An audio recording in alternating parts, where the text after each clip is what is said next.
Waspada, ini 7 tanda tak tersadar kamu berurusan dengan orang jahat. Sebagai makhluk sosial, memang kita sebaiknya membuka diri dengan berbagai macam orang. Karena setiap orang memiliki karakter dan keunikannya sendiri-sendiri yang bisa kita pelajari sebagai bekal bergaul. Namun kamu perlu hati-hati dengan orang jahat, karena kamu juga bisa terkena dampaknya.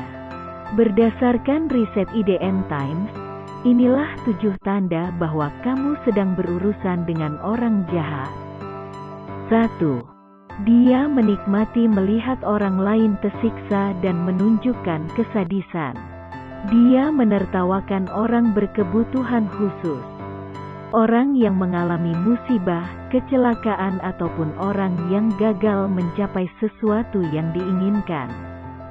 Bahkan ia tidak segan menyiksa hewan, menyakiti anak kecil atau orang lanjut usia dan mengatakan pemikiran-pemikiran sadis yang bukan dalam konteks bercanda. 2. Dia punya masalah dalam mengontrol diri dan terbiasa untuk tidak jujur. Dia mengakuinya sendiri, ia susah mengontrol emosi dan menyatakan berkali-kali bahwa jangan sampai ada orang yang membuatnya marah karena nanti akan menyesal. Ia juga sering menutup pernyataan kekurangan attitude-nya dengan, "Aku emang begitu orangnya."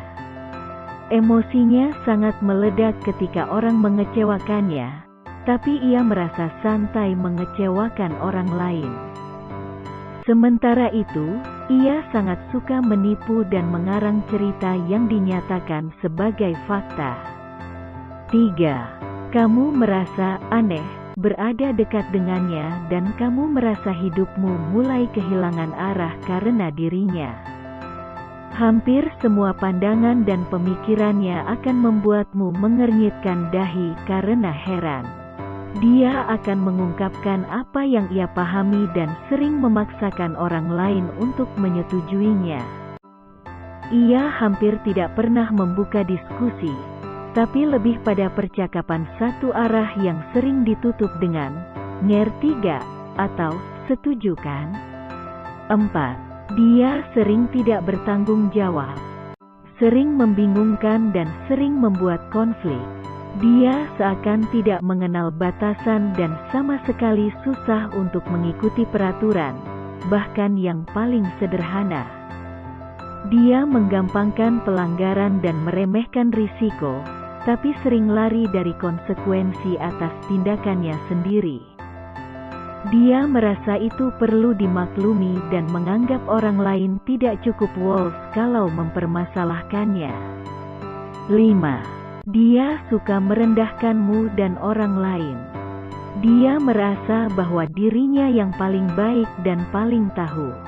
Dia dengan enteng merendahkan orang lain, tak peduli siapapun itu. Orang seperti ini seringkali sangat rasis ataupun seksis.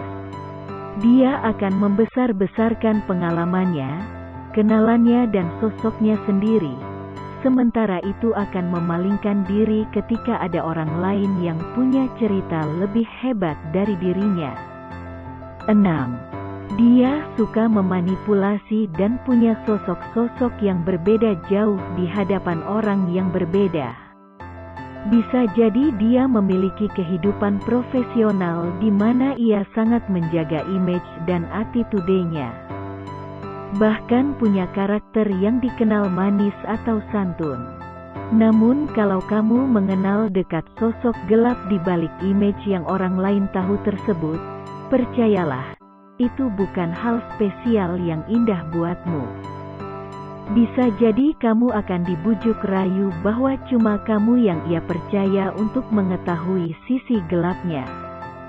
Tapi ketahuilah bahwa memaklumi sisi gelap itu tandanya kamu juga akan terseret ke dalamnya ketika ada masalah. 7. Teman-temannya, orang di lingkungannya bahkan keluarganya sendiri sudah mengingatkanmu. Ini pertanda yang paling jelas. Kalau kamu sudah mendapatkan warning ini, Artinya kamu perlu segera jaga jarak dengan orang tersebut. Temukan cara yang tidak membahayakan dirimu untuk ini. Seperti menyibukkan dirimu dengan berbagai aktivitas bermanfaat sehingga makin meminimalkan waktumu dengannya. Kalau misalnya sudah parah, tidak ada salahnya untuk minta bantuan orang lain dalam menjauhkanmu darinya. Bergaul seluas mungkin dan open-minded itu hal yang bagus, tapi kamu juga perlu waspada ya. Jangan sampai hubunganmu dengan satu atau dua orang jahat membahayakan dirimu sendiri dan kehidupanmu. Jika memang kamu sudah menemukan tanda-tanda di atas, segeralah keluar dari jeratan hubunganmu itu.